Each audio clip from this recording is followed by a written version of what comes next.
사랑하는 영락교회 지체들에게 주 안에서 평화 인사를 전합니다.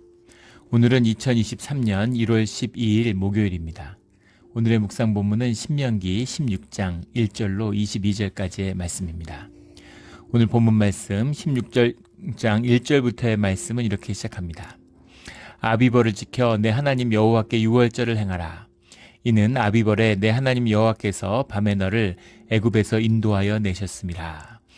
오늘 16장 1절부터 이 17절까지의 말씀은 이제 절기에 대한 얘기입니다. 유대의 3대 절기라고 하는 유월절, 칠칠절, 초막절에 대한 이야기죠. 이 말씀은 우리 6월절의 말씀은 출애굽기 12장에 나오는 말씀이고 일일 묵상을 통해서도 자세히 나눴고 또 우리 주일 예배 때도 주일 말씀으로도 나눈 적이 있어요. 그때 굉장히 구체적으로 나누고 또 6월절의 식사를 유대인들이 실제로 어떻게 하는지 그 의미가 무엇인지 이제 이런 것을 나누었던 기억이 납니다. 그런 게 궁금하신 분, 기억이 잘 안 나시는 분 있으면 다시 찾아서 들으시면 되는 거죠. 그런데 이 신명기라고 하는 것은 이제 마지막에 이제 모세가 떠나면서 가나안의 입성을 앞둔 요단강 앞에서 마지막으로 이 집대성하는 거잖아요. 주님의 말씀을 한번 정리하는 것입니다. 그래서 6월절과 칠칠절과 초막절의 의미를 다시 한번 새기는 것이죠. 그리고 이것은 이제 다음 세대, 정확히 얘기하면 다음 세대까지 되겠죠. 출애굽을 기억하지 못하는, 직접 경험하지 못했던 많은 세대들에게 그 말씀의 의미를 정확히 전하는 그런 의미를 가지고 있겠죠. 16장 1절에 나온 아비벌이라는 거 우리 뭐 여러 번 나누어서 익히 잘 알고 있는 내용이죠. 아비입이라고 하는 것이 이제 녹색, 그린 컬러입니다. 그래서 우리 뭐 푸른 이삭 이런 뜻인데 아비입이라는 뜻이 그런 뜻이라고 그래요. 근데 이것이 이제 뭐 실록의 계절이라고 그러죠. 이제 막 산물이 일어나는 봄을 의미하는 거죠. 그래서 이때가 이제 종교력으로 하면 아비벌이 1월이 되는 겁니다. 유대력으로 하면 1월이 되는 건데 원래는 7월이었다 그러죠. 그런데 이제 6월절의 사건을 경험한 다음에 이것을 1월로 새 출발을 하는 거죠. 그래서 새로운 시간의 시작, 1월의 의미로 아비벌이 되었다. 뭐 이렇게 기록되어 있습니다. 근데 우리가 쓰고 있는 태양력으로 하면 이제 3월 중순부터 4월 중순까지에 걸쳐 있는 것이죠. 3, 4월이 되는 겁니다. 그 아비벌이 되는데 그 아비벌의 6월절을 꼭 지켜라 이런 말씀이죠. 그 이유는 하나님께서 너를 애굽에서 인도하여 내셨습니다. 6월절의 의미는 우리가 너무 잘 아는 것처럼 성령이 애굽의 첫 소산을 치실 때, 첫 아들들을 치실 때 그 문턱을 넘어가는 그 6월 넘어간다라는 뜻이잖아요. 그래서 6월절이 된 것입니다. 3절에 보면 유교병을 그것과 함께 먹지 말고 이래 동안은 무교병 곧 고난의 떡을 그것과 함께 먹으라. 이는 내가 애굽 땅에서 급히 나왔음이니 이같이 행하여 내 평생에 내가 애굽 땅에 나온 날을 기억할 것이니라. 4절에 그 이래 동안에는 내 모든 지경 가운데 누룩에 보이지 않게 할 것이요. 또 누룩을 왜 이렇게 경계했을까? 말씀에 나오는 그대로 하나는 무교병이 고난의 의미가 담겨 있는 거죠. 급하게 나오니라고 빵을 제대로 만들어 먹을 수 없는, 그래서 어려움과 힘든 그 괴로운 시절이 너희에게 있었음을 기억하라 라는 겁니다. 진실하게 신앙생활을 했다면 광야의 길을 다 걷게 되죠. 그래서 어렵고 힘들었던 기억, 또 우리가 살고 편안하고 익숙했던 곳을 떠나오는 기억, 우리 이민자들 생각해 보시면 알 거예요. 다 와서 어려운 시절들을 겪으셨잖아요. 또 겪고 있는 분도 계시고. 근데 그때의 어려움을 기억하라는 것이죠. 그때 주님의 은혜로 지켜주시고 주님이 함께 하셨던, 긍휼과 자비로 함께 해주셨던 그 시간을 기억하라라는 겁니다. 중요한 의미가 있죠. 그것을 기억하는 것, 주님 안에서 먹었던 그 무교병, 고난의 떡을 먹음으로, 고난을 다시 경험하는 게 아니라 고난의 떡을 먹고 고난의 때를 기억함으로, 고난이라는 걸 통해서 우리가 삶이 연단을 받고, 또 고난을 통해서 주님의 은혜와 자비를 만나고, 또 고난을 통해서 내 중심적인 내 세계관, 내 에고 중심의 삶, 나의 거짓된 자 이런 게 무너져 내리고, 그 고난을 통해서 주님을 만나게 됐잖아요. 그런데 주님 우리에게 고난 주기를 좋아하시는 것이 아니라 그 고난을 통해서 얻은 유익, 그 고난의 때 주님과 함께 했던 그것을 기억하라 라는 거죠. 그게 무엇이냐면 그 표상이 바로 무교병이 되는 것입니다. 그리고 이 무교병이라는 것은 유교병과 이제 대립되는 거죠. 유교병 할 때 그 교라는 게 누룩이잖아요. 근데 그 누룩이라고 하는 것의 의미, 왜 누룩이 보이지 않게 할 것이요? 무교병을 먹는 것, 유교병을 먹지 않는 것에서 그치는 것이 아니라 아예 집안에 누룩을 아예 없애라. 이스트잖아요. 그걸 아예 없게 하라는 겁니다. 이스트가 뭐길래 이렇게까지 할까? 근데 부풀리는 것. 이것이 신령과 진정으로 예배를 드려야 할 때 진정에 해당되는 거죠. 진실로. 우리 있는 그대로의 진실을 부풀리는 것. 거짓의 표상이 바로 이 누룩이기 때문인 거죠. 그래서 부풀리면 안 돼요. 예, 부풀리면 안 됩니다. 우리의 에고의 본질이 누룩이잖아요. 예, 멋있고 그럴듯하고 납득할 만하고 그런 내 자신을 속여가지고 더 웃긴 건 세상을 속이려고 그 에고를 만들었는데 이제 내가 속아 넘어가는 거죠. 나와 에고가 하나가 돼갖고 내가 에고가 난 줄 알아요. 그래서 맨날 상처받았다 그러고 내가 만든 에고니까 내 마음에 안 드는 게 다 마음에 안 드는 거죠. 예, 그래서 자꾸 상처받았다는 분들은 스스로를 점검할 필요가 있습니다. 에고 인플레이션이 일어났다는 얘기죠. 에고 인플레이션이 일어나면 세상에 마음에 드는 게 뭐가 있겠어요? 하나님도 마음에 안 들죠. 예, 무엇도 마음에 안 드는 겁니다. 에고 때문이에요. 예.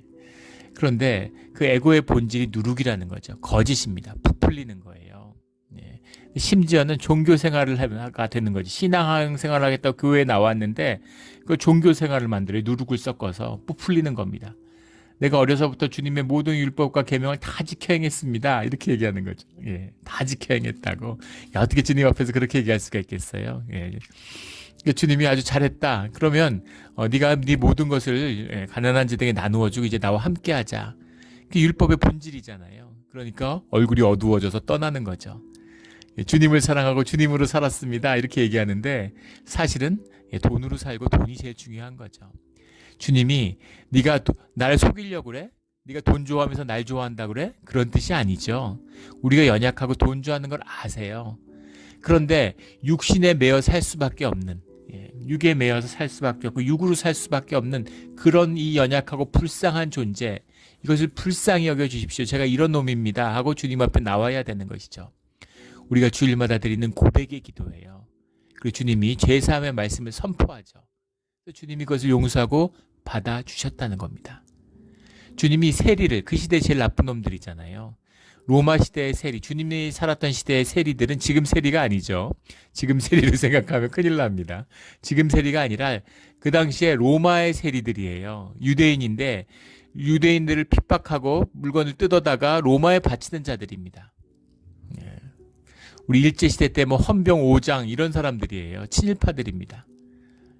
인간 대접을 하겠어요? 권세는 있지만 진짜 사람들이 속으로 경멸하는 거죠. 그런데 주님이 그런 사람들과 함께 해주신 겁니다.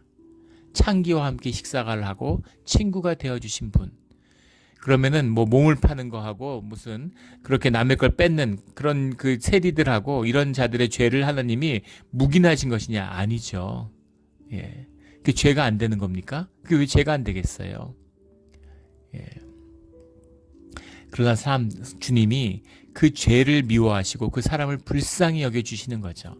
그래서 그들의 온전한 삶, 우리의 온전한 삶을 위해서 죄 사함을 주시는 겁니다. 우리 데살로니가 전서 5장 22절의 말씀이 있죠. 악은 그 어떤 모양도 다 버리라 라고 주님이 말씀하셨어요. 그 말씀의 참된 뜻이 여기 나오는 누룩이 보이지 않게 할 것이요 라는 이 말씀인 거죠. 또 내가 첫날 해질 때까지 제사 드린 고기를 밤을 지내 아침까지 두지 말 것이며, 이것도 이 고기의 의미죠. 우리 애찬의 의미잖아요.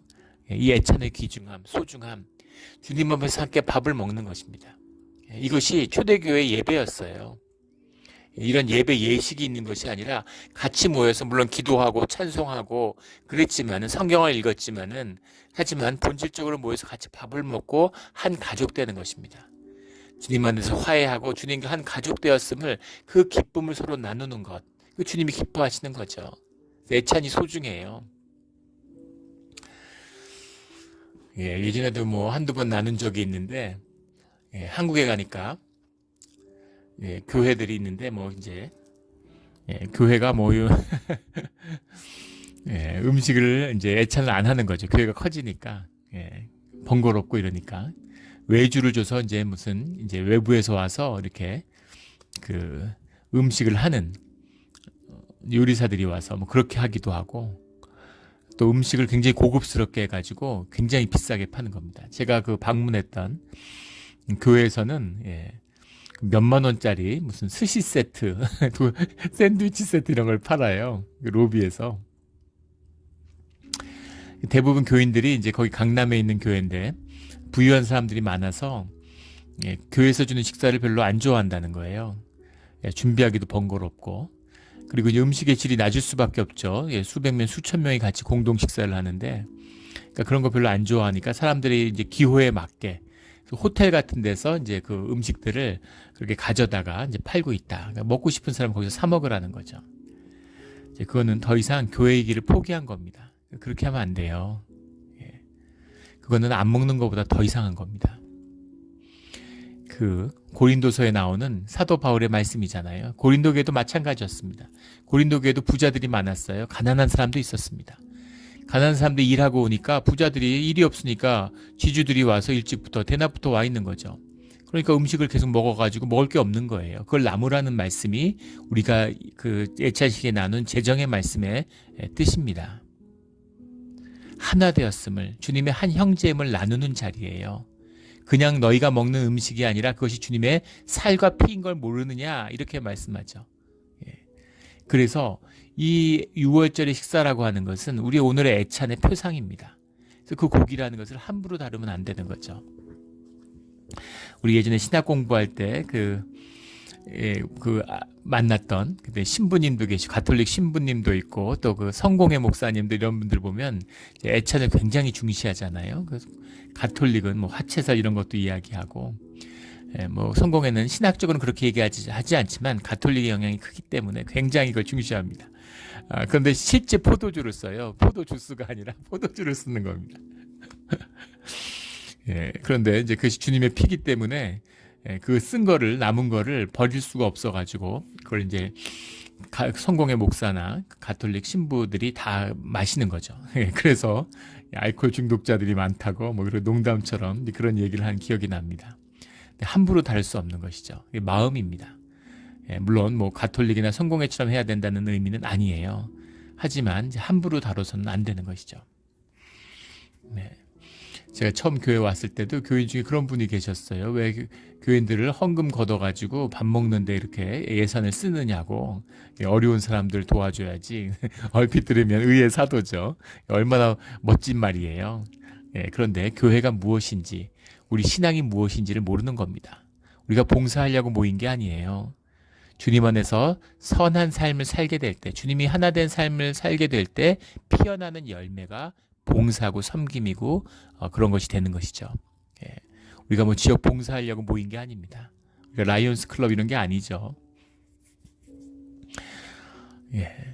그 교회의 본질이 회복되는 이 참된 의미를 6월절의 참된 뜻을 우리의 심령에 새기는 우리의 신앙의 자리가 되기를 주의 이름으로 축원합니다.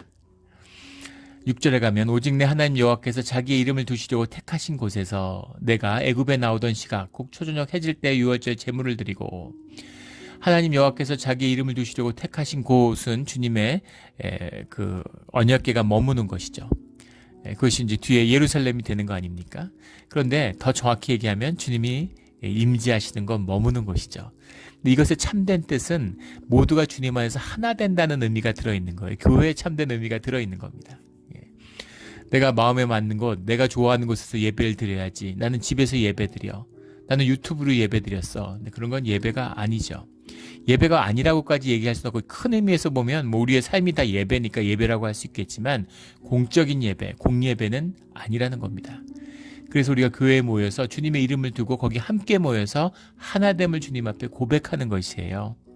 이것이 예배의 참된 뜻이고 6월절의 정신인 것이죠. 그런데 오늘 말씀 가운데 하나 좀 다시 한번 우리가 기억하고 유념해야 될 것은 7절에 나오는 그 주님이 택하신 곳에서 고기를 구워 먹고 아침에 내 장막으로 돌아갈 것이니라는 것과 4절에 나오는 드린 고기를 밤을 지내 아침까지 두지 말 것이며의 아침은 다른 아침이라는 겁니다. 4절에 나오는 아침은 6월절의 아침이에요. 14일 날 저녁에 6월절의 식사를 하고 15일 아침을 이야기하는 겁니다. 그런데 7절에 나오는 고기를 구워 먹고 아침에 내 장막으로 돌아갈 것이라는 것은 6월절을 지내고 그 다음에 무교절을 일주일 동안 보낸 다음에 무교절을 지낸 아침에 그때 그러니까 22일 아침이 되는 거죠. 일주일이 지난 22일 아침 15일 6월절에도 주님 앞에 제사를 드리고 무교절을 일주일 동안 지낸 다음에 무교병을 먹으면서 일주일이 지난 21일 날에도 하나님께 제사를 드리고 그리고 이제 22일 날 자기 살던 곳으로 장막으로 돌아가는 것입니다. 그래서 제사를 2번 드린다라는 걸 알 수 있죠. 그래서 4월 아침은 이제 그 15일 아침이고 3월 15일이고 그리고 7일에 나오는 아침은 3월 22일 아침이 되는 것이죠. 8절에 너는 엿새 동안은 무교병을 먹고 7째 날에 내 하나님 여호와 앞에 성회로 모이고 이것이 바로 21일 날의 성회가 되는 것입니다. 9절부터는 이제 77절에 대한 얘기가 나와요. 6월절을 지난 다음에 이 7번 그 안식일을 7번 지내는 것이죠. 77절이 이제 49일이 지나는 거잖아요. 그리고 50일째가 바로 오순절이 되는 겁니다. 성경에서 오순절의 의미는 굉장히 크죠. 우리 오순절 날 성령 강림이 있고 우리가 그 지금 이 교회에서 이 지키는 오순절이 바로 이 오순절이잖아요. 근데 노아의 사건, 뭐 성경의 중요한 사건들 이런 것이 전부 이제 오순절에 일어납니다. 오순절이라는 건 우리의 삶의 질서를 완전히 바꾼다는 의미가 들어 있어요. 그래서 오순절이라는 것은 굉장히 중요한 것입니다. 그래서 오순절이 나왔다. 그러면은 이제 뭔가 새로운 역사가 시작되는구나. 그런 의미로 오순절에는 완전히 새로운 출발을 하겠다라는 뜻이 들어 있는 거죠. 근데 오순절이라고 하는 것을 이제 뭐 77절이라고도 하고 또 뭐 맥추절이라고 하죠. 그 밀을 수확하는 처음으로 밀을 수확하는 거기 때문에 이제 맥추절이다라고도 하고 7번씩 7번 7번의 안식일을 7번 지내기 때문에 이제 77절이다 이렇게도 얘기하고 77절의 끝이 이제 오순절이니까 50일 날을 기념해서 오순절이다 이렇게도 이야기합니다. 근데 그 오순절에 참된 때 11절에 나오는 내 하나님 여호와 앞에서 즐거워할지니라 기뻐해라 이렇게 말씀하고 있는 거예요. 주님의 기쁨을 받는 것입니다. 주님과 하나 되니까 주님의 기쁨을 받아서 그 기쁨 안에서 모두 다 함께 기뻐하는 거죠. 즐거워할지니라 그래서 막 무슨 이것이 의무나 강요같이 막 즐거워해야 돼. 이것도 종교의 가식이 돼서 막 슬픈데 기쁘다 그러고 그 거짓이죠. 부모가 돌아가셨는데 하늘이 무너진 것처럼 슬퍼요. 근데 막 또 뭐 우리 믿음의 어떤 그 선배들, 선진들의 또 이야기들, 뭐 간증들 이런 걸 하도 많이 아니까 뭐 막 기뻐하면서 막 주님께 영광을 돌렸다, 막 이런 얘기 들으니까 막 기쁘다고 나는 기쁘다고 이렇게 자기의 내면을 속이면 안 된다는 것이죠. 슬프면 슬픈 것입니다. 너무 슬퍼서 내가 곡을 해야 되겠다. 곡을 하면 되는 것이죠. 그게 주님 앞에 진실함이에요. 그럴 때 우리가 의식적으로 기뻐하라는 의미가 아니라 주님과 하나 되고 심령이 서로 하나 되었을 때 영이 하나로 연합했을 때 주님이 함께 하시는데 주님이 함께하는 생명의 본질이 기쁨이라는 것을 말씀하고 있는 거죠. 그래서 하나 되면 알 수 없는 기쁨이 있는 거예요. 주님이 함께하는 비밀입니다. 이거 말로 하면 이상한 얘기 되는 거죠. 이걸 경험한 분들만 아는 거예요. 통곡을 하고 주님 앞에서 그 아픔을 가지고 울면서 기도했는데 나중에 기쁨이 오는 거예요. 기쁜 겁니다. 이걸 뭐 어디 가서 얘기를 하겠어요. 참 민망하고 뭐 말할 수도 없고 미친 거 아닌가. 기쁨이 있어요. 기쁨이 있는 것입니다. 장례 끝에 그 슬픔 끝에 기쁨이 솟아나는 것을 경험할 수 있죠. 이 기쁨을 말씀하는 거예요. 이것이 진실과 신령과 진정으로 만나는 예배의 비밀입니다. 예배 가운데 기쁨이 있고 이것이 안식일의 기본인 것이죠. 그래서 우리가 사순절을 지내고 심지어 고난주간을 지내도 예전에 또 그런 질문하는 분이 있었어요. 우리 교회 중직자인데 고난주간인데 이번 주일은 금식하자고. 주일은 금식이 없죠. 기쁨의 날이고 우리가 함께 먹고 주님 앞에서 즐거워하는 것이 예배와 안식의 기본이기 때문입니다. 본질이기 때문이에요. 그래서 고난주간에 무슨 주간이든 주중에는 금식을 해도 주일은 금식을 하지 않는 겁니다. 물론 우리가 뭐 40일 금식을 한다 이렇게 작정을 하고 할 때는 주일도 금식을 하죠. 40일이라는 그 의미의 시간을 두니까. 그런데 우리가 교회에서 지내는 사순절의 절기로서의 사순절에서는 주일은 빼고 가는 것이죠. 그렇게 40일을 지키는 겁니다. 예배의 참된 뜻, 기쁨에 있다라는 것을 우리가 기억해야죠. 늘 기쁨 가운데 예배로 함께하는 우리 모두가 되기를 주의 이름으로 축원합니다. 13절부터는 초막절의 얘기예요. 9절부터 12절까지는 77절의 얘기고, 초막절이라고 하는 것은 추수가 다 끝난 다음에 수장절이라고 하죠. 이제 거둘 숫자에 가인무리할 장자잖아요. 창고에다 곡식을 걷어 들인다. 이래서 수장절이라고도 하고, 또 장막에서 지내고, 또 뭐 초막에서 지내고, 이 고난의 기간을 되돌아본다는 의미가 들어있는 것이죠. 그래서 광야의 길을 기억한다라는 의미에서 장막과 초막에 지내는 겁니다. 태양절로 하면, 태양력으로 하면 9월, 10월이 되는 거죠. 추수 감사의 뜻이 들어있는 거죠. 수장절 또는 장막절, 초막절, 초막, 장막 다 같은 말이죠. 텐트에서 지낸다라는 말이에요. 이래 동안 초막절을 지킬 것이요. 15절에 가면 내 손으로 행한 모든 일에 복을 주실 것이니 너는 온전히 즐거워할지니라. 역시 기쁨에 대한 말씀이에요. 기뻐해라. 16절에 가면 무교절과 칠칠절과 초막절을 지켜라. 무교절과 유월절 이게 같은 말이고, 칠칠절, 오순절, 맥추절 이게 같은 말이고, 초막절, 장막절, 수장절 이 같은 말이죠. 그것을 이게 3대 절기라고 하잖아요. 3대 절기인데 이때는 주님 앞에 한번 모여라 이런 것이죠. 이때는 아버지 생일, 추석, 무슨 어머니 생일, 새해 이럴 때는 부모님을 이게 서울 살아도 시골에 부모님 찾아가서 뵙고 이런 것 같은 아버지의 이름을 두신 곳 앞에 한번 나와라, 가족이 함께 모이자 이런 뜻입니다. 근데 실제로는 3번 다 오는 게 쉽지 않았겠죠. 고대 사회에서 지금처럼 버스 타고 비행기 타고 가는 게 아니잖아요. 그러니까 이게 또 짐승들도 끌고 가야 되고 보통 일이 아니었기 때문에 실제로는 무교절, 칠칠절, 초막절이 아니라 그 중에 하나를 한 번만 방문하는 그런 형태가 되었는데, 가장 중요한 것이 유월절이기 때문에 유월절에 예루살렘을 방문하는 것, 그것으로 나오는 거죠. 우리 예수님의 공생애를 3년이라고 얘기하는데 정확히 3년인지를 알기가 어렵죠. 그걸 3년이라고 보는 이유는 요한복음에 6월절의 이야기가 3번 나오기 때문입니다. 그래서 이 횟수로 만으로 딱 3년이라는 의미가 아니라 적어도 3년에 걸쳐서 일어났다는 것을 우리가 추측할 수 있는 것이죠. 그런 의미죠. 그 빈손으로 여호와를 배웁지 말고 각 사람인데 하나님 여호와께 주신 복을 따라 그 힘대로 드릴지니라. 주님 앞에 나올 때 우리의 마음이잖아요. 이것이 신령과 진정으로 할 때 신령이죠. 자원하는 심령으로 주님이 주신 복에 따라 그 힘대로 나누는 것이죠. 교회가 우리 회복되고 화목이 회복되고 교회 가운데 이제 주님의 사랑이 나누어지니까 그게 교회가 회복되는 증거예요. 우리 애찬을 하는데 우리 애찬 때 너무 잘 먹죠.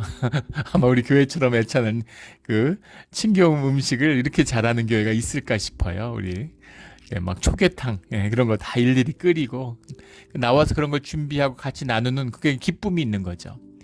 그리고 서로 이렇게 나누지 않아도 집에 과자도 가져오고 무슨 음료수도 가지고 오고 같이 나누고 같이 먹고 싶으니까 떡을 해 오시고 이런 기쁨들, 그런 것들이 누가 떡을 정해서 했나요? 누가 하라고 그랬나요? 근데 떡을 해서 같이 나누어 먹고 싶은 거죠.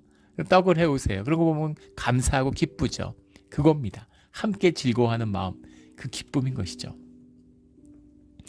주신 복에 따라 빈손으로 오지 마라 하는 말씀은 바로 그 말씀인 거죠. 내 마음을 담아와라 이런 말씀입니다.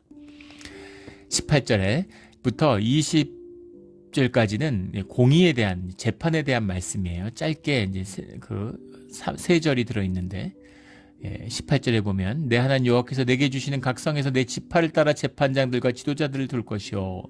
재판장이라는 것은 이제 소페팀이라는 말이고 소페르라는 말에서 왔죠.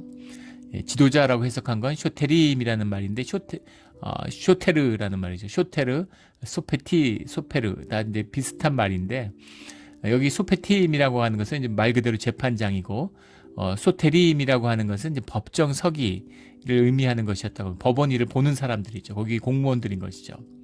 근데 그들은 공의로 백성을 재판할 것이요. 이게 미슈파트 체데크 이렇게 되어 있는데, 미슈파트라는 게 이제 판결, 저지먼트고, 체데크라고 하는 것이 이제 righteousness죠. 예. 공의의 재판을 해야 된다. 공정한, 정의로운 재판을 해야 된다. 이런 뜻입니다. 공의가 뭘까? 공의가 뭘까요? 우리 여러 번 나누어서 기억나시죠? 공의라는 것은 주님의 뜻입니다. 주님의 뜻에 합당하게 해야 된다. 주님의 판단을 의지해서 해야 된다. 이런 이야기예요. 예. 법에 따라, 법조문에 따라 해라. 이런 이야기가 아닙니다. 물론 법조문이라는 것이 주님의 뜻을 구체화한 것이니까 그 법조문 가운데 주님의 뜻이 들어있죠. 그러나 그 그러니까 법의 조문보다 법의 정신이 중요하다. 이런 얘기 하잖아요. 근데 그 법의 정신의 중심이 주님의 공의에 있다는 것을 기억해라. 라는 거죠. 그래서 모두 기도하고, 예. 주님의 말씀하시는 그 뜻이 무엇인지를 찾아서, 예. 한국에서 법꾸라지라는 말이 유행하죠. 법률가들, 법 전문가가 돼서 법을 요리조리 이용하는 거죠. 그래서 법이 말씀하는 것, 법의 표현, 법의 정신이 무엇인지를 아는데 그걸 법조문으로 이렇게 속이는 것입니다. 간악함, 그런 사람들 법 사이로 피해간다. 예, 그래서 그것을 이제 법꾸라지 이렇게 얘기하는데, 이제 섬겼던 교회에 판사를 하시던 분이 있었어요. 예. 그 재판의 두려움, 예. 형사 단독 재판을 하는데, 그게 이제 그 판사들의 꽃이라고 그러더라고요. 젊을 때 이제 처음으로 형사 단독을 하게 되면, 그러면은 이제 자기 맘대로죠. 예. 재판장의 권한이 너무 크다는 거예요. 예. 그런데 그 재판을 하는데, 예. 이제 어머니가 와서, 아들이 살인죄를 저질렀는데 어머니가 와가지고 내가 시켰다고 그렇게 증언을 한대요. 아들을 종범으로 만들어서 죄를 경감시키기 위해서. 예. 이제 그럴 때 참 마음에 많은 생각이 든다. 이런 이야기들을 들었던 기억이 나요. 근데 올바른 판결을 하게 해달라고 매일 새벽마다 기도한다고. 예. 그런 재판을 해야 된다. 이런 말씀이죠. 공의로. 미슈파트 체데크. 미슈파트도 굉장히 중요한 그 어휘입니다. 그 히브리어 중에서 체데크는 말할 것도 없죠. 이게 굉장히 그 유대인들이 중요시하는 그런 개념적인 그 유대의 정신, 하나님의 가르침을 구성하는 굉장히 중요한 뜻으로 그렇게 받아들여요. 그 체데크, 공의로 재판을 해야 된다. 20절에 나온 너는 공의만을 따르라. 이렇게 말씀하고 있는 거죠. 21절, 22절에 두 줄로 계속 반복되어 나오는 얘기인데 이 이야기가 여기 또 반복되고 있어요. 내 하나님 여호와를 위해 쌓은 제단 곁에 어떤 나무로든지 아세라상을 세우지 말며, 재판과 공의와 절기 앞에 뒤에 이 말씀을 다시 한번 반복하는 거죠. 자기를 위하여 주상을 세우지 말라. 우상을 만들지 말라. 너 자신을 위해서 거짓된 신을 만들지 말라. 살아계신 하나님과 함께해야 된다. 아세라상에 대한 세우지 말며 수없이 반복되는데 결국 이스라엘도 유다도 이 아세라상으로 무너지는 거죠. 예. 뒤에 가면 예루살렘 성전에 아세라상을 실제 세웠다는 거 아니에요? 예, 아세라상이라고 하는 건 이제 생식을 주관하고 부요를 주관하는 그런 그 여신이죠. 예. 아낙, 아스타롯 3대 여신이다. 이렇게 불리는데 아세라상이 특별히 중요했던 건 바알의 어머니이기 때문이죠. 예. 그래서 바알 신전 앞에 아세라상을 세우는 겁니다. 예. 근데 왜 여호와의 그 성막 앞에다 아세라상을 세웠을까? 하나님을 바알 신으로 섬기는 거죠. 예. 풍요와 바알 신이 뭐예요? 거짓 우상의 본질이 나에게 좋은 것만 주는. 예. 저주는 필요 없어. 축복만 줘. 이런 거죠. 예. 축복만 주면 돼. 예. 거짓은 저주는 필요 없어. 이런 거. 고난은 필요 없어. 예. 좋은 일만 있어야 돼. 이런 거죠. 예. 그리심산에 축복만 내놓고 에발산의 저주 같은 건 안 받아. 이런 거죠. 예. 그것이 이제 바알 숭배입니다. 그래서 여호와의 신앙이 완전히 이제 바알 숭배로 변질되는 거, 그런 걸 보게 되는 거죠. 예. 오늘 우리 기독교의 모습입니다.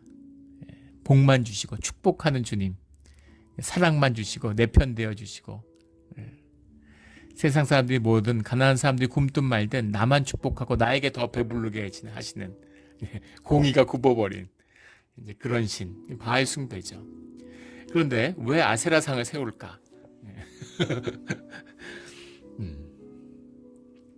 의식과 무의식이 우리의 정신세계를 구성하는 것처럼 우리 의식의 표상이 되어야 하는 것처럼 무의식의 표상이 있어야 되는 겁니다. 의식이라는 것이 흔히 남성성, 의지의 표상이 되는 것처럼 무의식이라고 하는 건 여성성이죠. 우리 모두가 그 내면의 무의식의 여성성을 가지고 있어요. 그 여성성을 만나고 여성성이 훨씬 더 크죠. 그 여성성의 표상이 여신숭배로 나타나는 겁니다. 네, 그래서 종교개혁 기간에도 초대 교회에는 상징이 없었습니다. 근데 4세기에 이제 국교화되면서 5세기가 되면서 국교화되면서 종교를 만든 거잖아요. 기독교가 종교화됐어요. 종교화되니까 우상숭배에 표상이 있어야 되잖아요. 종교의 표상을 만들어야 되니까 종교의 표상을 만들기 위해서 성전 안에는 십자가를 세우고 그리고 성전 밖에는 마리아상을 세운 겁니다. 그게 마리아상의 시작이에요. 지금도 성당에 가면 성당 앞에 마리아상을 세워놓잖아요. 그래서 우리 이제 종교 개혁 이후에도 우리 장로 교단에서도 여러 번 십자가를 없애자 이제 이런 그것도 우상이다 뭐 이런 이야기들을 많이 했습니다. 그리고 십자가가 없는 교회가 많아요. 당황합니다. 이단인가 이러고 아니죠. 교단의 그 결의에 의해서도 교단의 뭐 그 교리에 의해서도 사실은 십자가가 없는 게 맞습니다. 그러나 십자가를 우상으로 섬기는 게 문제인 것이죠. 마음의 표상을 두는 것 그 자체가 문제가 되지는 않아요. 그런데 마리아상을 둔 게 아세라상에서 왔다라고 오늘날 공격하는 것도 좀 그렇죠. 억지스러운 면이 있습니다. 어디서 비롯됐는가가 중요한 것이 아니라 오늘날 그러면 뭐 악의 표상이기 때문에 누룩을 먹지 마라, 누룩을 집에도 두지 마라 이게 맞습니까? 안 맞죠. 지금 그렇게 생각하는 사람이 누가 있겠어요. 근데 문제는 무엇이냐면 예전에 그런 질문을 하신 분이 계셔가지고 성도님이 제가 그런 비유를 들어서 말씀을 드렸는데 우리의 아이들이 저희 이제 애들 엄마가 집사람이 떠난 다음에 이제 그걸 화장을 해갖고 그 죄를 섬겼던 그때 미국 교회에다가 정원에다 묻었습니다. 그래서 이번에도 큰애가 잠깐 와서 들렸는데 거기를 가보고 싶다고 혼자서 거기를 올라갔다 와요. 갔다 오는데 뭐 운전 시간만 6, 7시간 걸리고 힘들죠. 차도 엄청 막히는 것이고 저도 1년에 한 번 갑니다. 아이들하고 이번에도 갔다 왔는데 기일날 가는 것이죠. 그러면 거기에 무슨 묻혀 있다고 생각하기 때문에 가는 걸까요? 아닙니다. 거기 있다고 생각하지도 않고 거기에 육신을 화장한 죄를 묻었다고 해서 뭐 거기에 특별한 의미가 있다고 생각하는 것이 아니에요. 그러나 아이들이 그곳을 이제 표상하는 것이죠. 거기 엄마가 함께했다고 믿고 엄마를 기억하고 엄마와 함께한다고 느끼는 장소가 된 겁니다. 그래서 그게 소중하고 의미가 있는 거예요. 그래서 함께 그것을 기념하고 거기서 엄마를 기억하고 추모하는 것이죠. 그래서 그것이 뭐 거기 엄마가 없는데 거기에 묻었다고 해서 거기 엄마가 영이 있는 것도 아니고 옛날에는 우리 유교식으로 말하면 혼백이 있어서 혼은 떠나지만 백은 땅에 있어서 묻힌 자리가 중요했죠. 묻힌 자리가 중요하지 않아요. 저는 아이들한테 절대 땅에 묻지 말고 그리고 그 강이나 바다에 뿌리라고 그렇게 이야기합니다. 그렇게 이야기를 하는데 그럼 어디에 이제 자리나 이런 것이 묶이지 않으니까 그게 맞다고 생각은 하는데 그렇다고 아이들이 그 마음이 잘못됐다 이렇게 얘기할 수 없는 것이죠. 신앙이 자라나고 십자가가 없어도 된다면 회당이 없어도 된다면 그러면 또 다른 거기에 성숙한 그런 신앙이 시작되겠죠. 그러나 우리의 마음을 두고 우리의 마음의 표상을 두는 것 그것이 필요한 겁니다. 저희 집에도 십자가가 있어요. 십자가를 보면 마음이 숙연해지고 주님의 은혜를 기억하게 되는 것이죠. 그런 의미가 있는 겁니다. 십자가의 참된 뜻이에요. 근데 하물며 뭐 아세라를 세우는 거 뭐 그런 비유하고 말할 것도 없겠죠. 아세라상을 세우지 말며 근데 결국은 아세라상을 세우고 그걸로 망하게 되는 것이죠. 우리 주님의 말씀을 마음에 새겨서 그 참된 뜻을 진실로 살아서 정말 모든 것에 주님이 온전히 즐거운, 네가 행하는 모든 일에 복을 줄 것이다 라고 주님이 해주시는 약속이잖아요. 이 약속을 놓치지 않는, 찾아 손손이 누리는 그 말씀의 의미를 새기고 새겨서 이 복을 놓치지 않는 우리 모두가 되기를 주의 이름으로 축원합니다. 아멘. 기도드리겠습니다. 하나님 아버지, 감사합니다. 귀한 말씀 주시니 감사합니다. 말씀의 참된 뜻을 살 수 있는, 우리가 살 수 없음을, 우리가 어떤 존재인지를 주님이 아십니다.